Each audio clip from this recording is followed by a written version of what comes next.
New Black Wall Street Book Club. Evan Jefferson, brother, much love. Educating, elevating, because in knowledge is the power and we'll never give it up. Literature that's for the masses. Where to put your money down, now how to watch your assets. Yeah, uplifting others is a passion. My brother Evan, he will turn it into action. New Black Wall Street Book Club. You should come read with us. Yeah, we comprehend and discuss. If we all just come together, there's no limit for us. Here comes your host, New Black Wall Street. Evan, take it away. New Black Wall Street Book Club.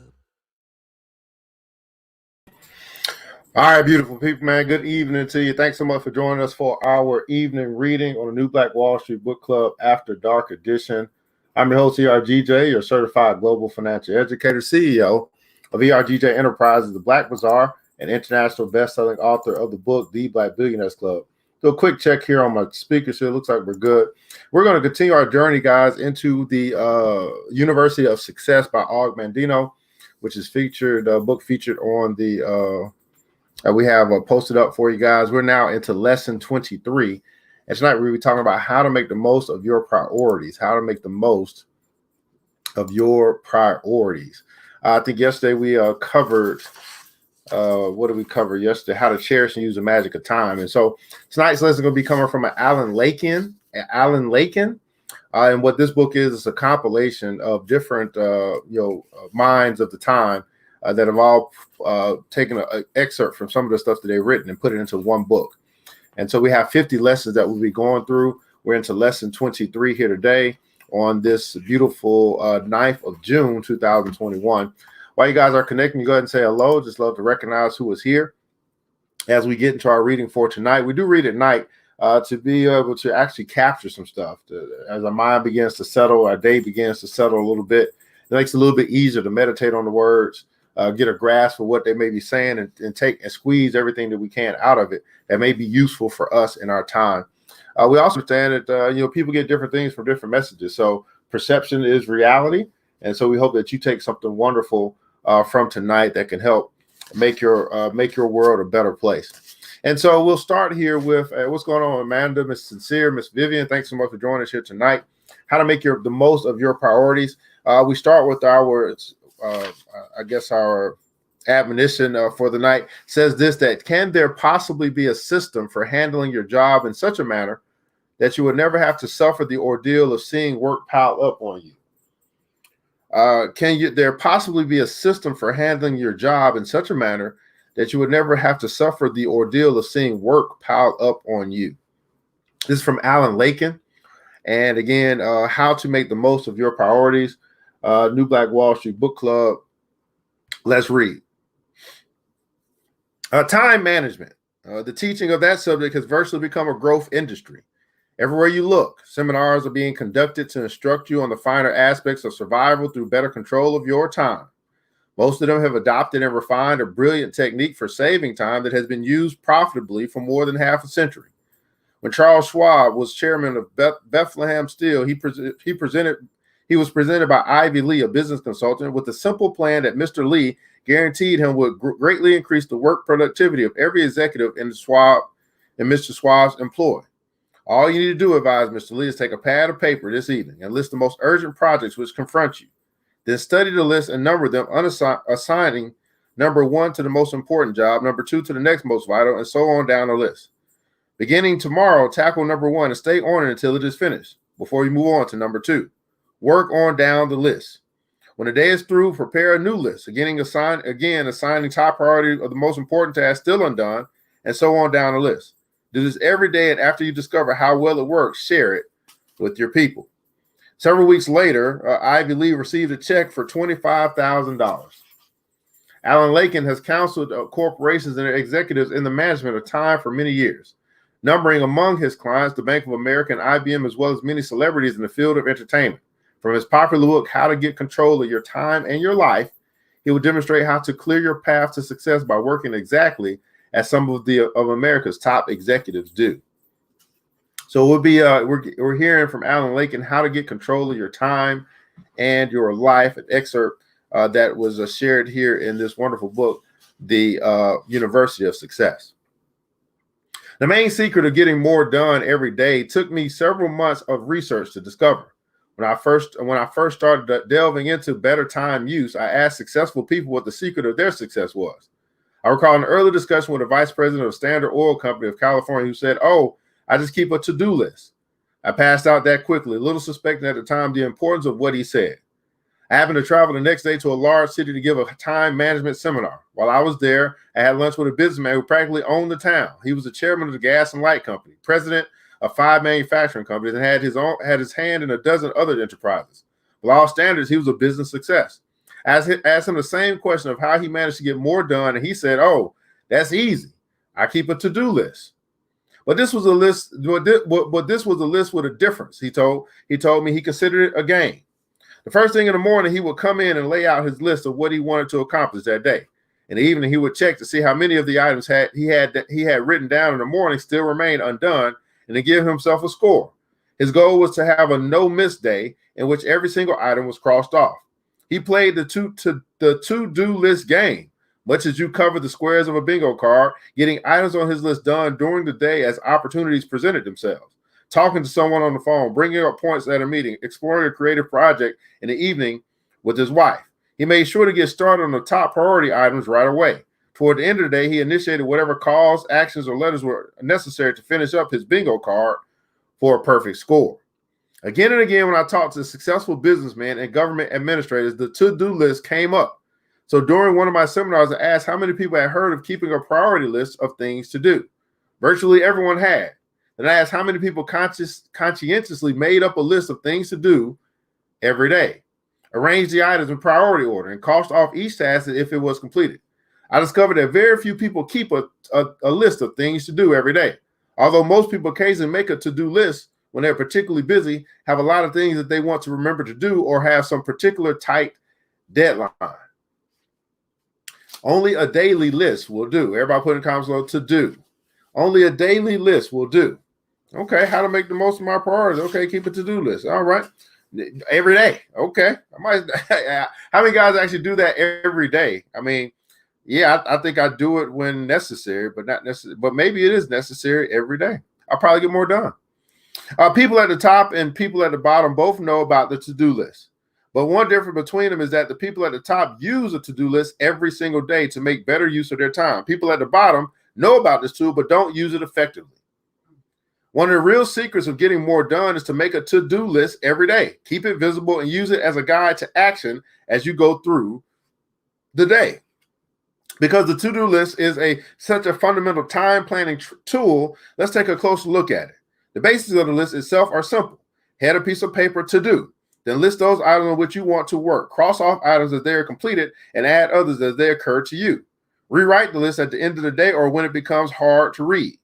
One of the secrets to success is to write all your to-do items on a master list or list to be kept together, rather than jotting down items on miscellaneous scraps of paper. You may want to keep your list in your appointment book. One executive keeps a special pad on his desk reserved for his to-do list. I know one woman who never buys a dress without a pocket in it so she can keep her to-do list always with her. Another homemaker was forever losing the list she made. She spent more time looking for yesterday's list than she spent making today's. To help her get control of her time, I had her put all her lists in a notebook. She had the added benefit of being able to call undone A's from previous lists. Some people try to keep to-do lists in their heads, but in my experience, this is rarely as effective. Why clutter your mind with things that can be written down? Why clutter your mind with things that can be written down? It's much better to leave your mind free for creative pursuits. What's going on, Mr. Little said, I do it every night. I try to start my before it start. I try to start my day, but I try to start my before it starts. I guess you're saying your day, yeah. Start your day before the day starts. I got you. Wow, okay. Why clutter? But that's a great question. Why clutter your mind with things that can be written down? How many of you guys got repetitive things that pop up in your head? It's like I don't know, maybe the spirit is trying to remind you over and over again. It's like, you're like, why don't I just write this down so I don't have to keep having this repetitive thought of what I need to do running in my head. I'm kind of like that. I'm always reminded, but I think it is much better to just write it down, put it somewhere, and I can look at it and free my mind for all the other creative things I want to get done. What belongs on the list? Are you going to write down everything you have to do, including routine activities? Are you only going to write down exceptional events? Are you going to put down everything you might do today, or only whatever you decided you will do today? There are many alternatives, and different people have different solutions. I recommend that you not list routine items, but do list everything that has priority today and might not get done without special attention. Don't forget to put the A activities for your long-term goals on your to-do list. Although it may appear strange to see begin learning French or find new friends in the same list with bring home a quart of milk or buy a birthday card, you may want to do them in the same day. If you use your to-do list as a guide when deciding what to work on next, then you need the long-term projects represented too, so you won't forget them at decision time and consequently not do them. Before you even consider doing anything yourself, look over the list and see how many tasks you can delegate, not just to your subordinates or the babysitter, but to those at your level and even higher who do a job more quickly and easily, or who could suggest shortcuts you'd overlook. Depending on your responsibilities, you might, if you try hard enough, get all the items on your to-do list completed by the end of each day. If so, by all means try. But probably you can predict in advance that there is no way to do them all. When there are too many things to do, conscious choice as to what and what not to do is better than letting the decision be determined by chance. I cannot emphasize strongly enough, you must set priorities. Everybody put in console, set priorities. You must set priorities. Some people do as many items as possible on their list to get a very high percentage of tasks done, but their effectiveness is low because the tasks they've done are mostly of C priority. Others like to start at the top of the list and go right down it again with little regard to what's important. The best way is to take your list and label each item according to ABC priority. Delegate as much as you can and then polish off the list accordingly. One person I know color codes the entries, using black for normal entries and red for top priority items. For people who have trouble living with priorities, I've found it is helpful to use one piece of paper for the A's and B's and another page for the more numerous C's. The A and B paper is kept on the top of the C list. And every time you raise the A and B list to do a C, you're aware that you're not making the best use of your time. Items on the to-do list may be arranged in several forms. One form is functional: to see, to telephone, to follow up, to think about, to decide, to dictate. Or you group activities based upon similarity of the work content, everything about water pollution, or same location, several customers in one neighborhood, or the same person, several topics needing the boss's opinion. You can have a single item on your to-do list representing a group processing the papers in your inbox, that represent a group, i.e. processing the papers in your inbox or doing errands. Now, don't worry about completing your list. Don't worry about completing your list. Now go down your list, doing all the A's before the B's and the B's before the C's. Some days you may get all the items on your list done, but more likely there will not be time to do them all. If you're doing them in ABC order, you may not even finish all the A's sometimes. On the other days, you will do the A's and the B's, and the other days, A's, B's, and some C's. One rarely reaches the bottom of a to-do list. It's not completing the list that counts, but making the best use of your time. If you find yourself with only B's and C's left, take a fresh look at possible activities and add to your list items such as revising your filing system for greater accessibility, finishing War and Peace, picking out a birthday present for your aunt. All A's that were in the back of your mind but didn't make it to the original list. With a little extra time today, they can get started. They can be started. Now, many office workers, homemakers, and professional people have come to my seminars because they felt the need to get organized. Most report a couple of months later that they feel much more organized simply because they regularly list and set priorities. For example, a newly appointed head nurse used a listing setting priorities approach for her home life after she had found how well it worked at the hospital. Good time use is as important off the job as on it. You don't want to turn your off work time into a work-like situation, but you can relax even more if those things you have to do are organized with the aid of a to-do list, then gotten out of the way quickly. If little things mean a lot, a list of things to do in priority order means a great deal because it provides you with the security of knowing that nothing is missing, an affirmation of all your important activities, a motivation to cross off items you don't need to do, and a reservoir from which you can select activities to be done next. By doing more A's and fewer C's, the hierarchy of your accomplishments will change. You can break up your old A's into new A's and B's, downgrading your old B's to C's and dropping most of the old C's off your list entirely.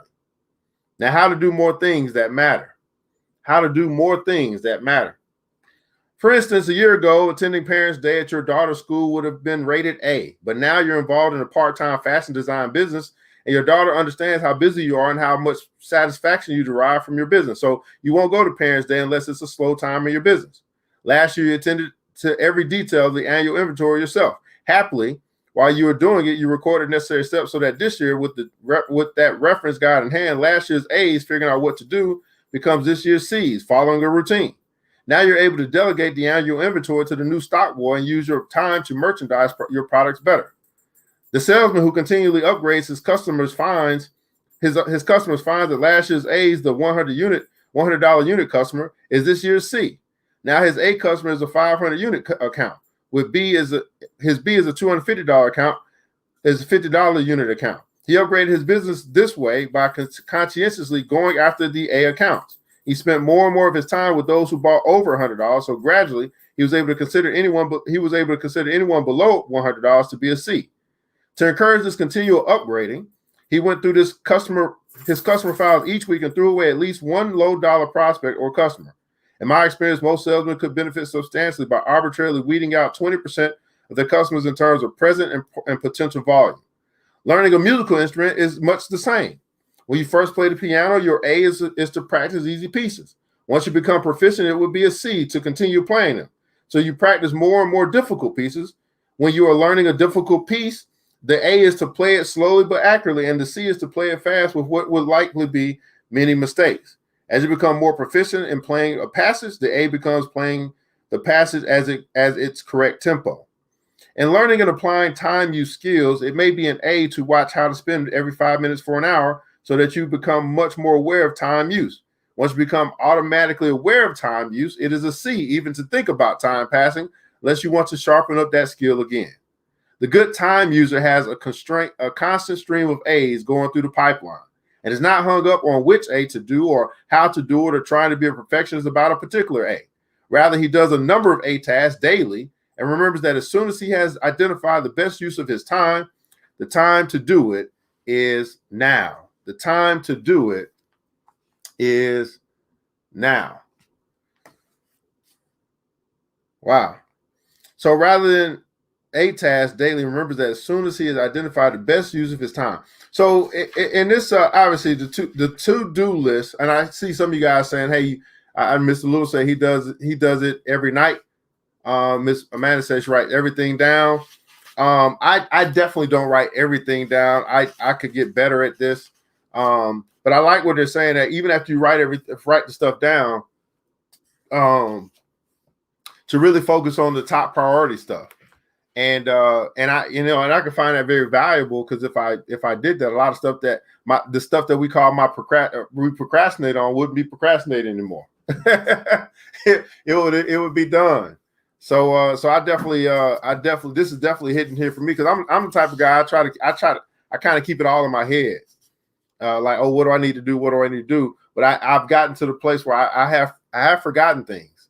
So probably that's not going to be best to keep moving forward in that way if I want to get more stuff done.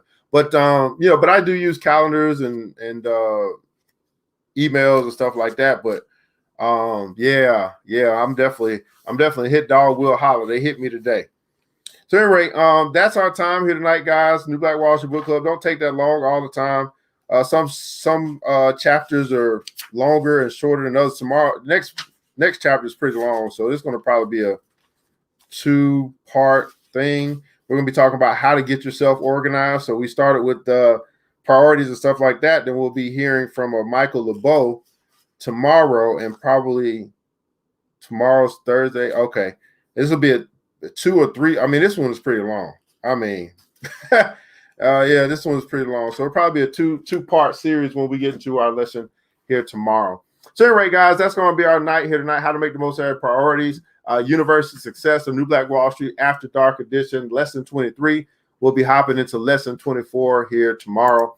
Hope you got something out of tonight. We don't do this just to do this. We do this to make a difference, and hopefully we made a difference in your life here tonight. I'm your OCRGJ, and I want you guys to remember this, that it takes a village. It starts with us. Let's build as we climb together. We all we got, beautiful people. Matter of fact, we all we really need. And thank God that that's more than enough. Until next episode, you know what time it is. It's the DJ. Hits the music. New black. It's the New Black Wall Street Book Club. With your host, Evan Jefferson. It's time for us to go. Yeah. Now, you ain't got to leave the computer, but we encourage you to get out there and learn and apply all the things you learn at the New Black Wall Street Book Club. Yeah.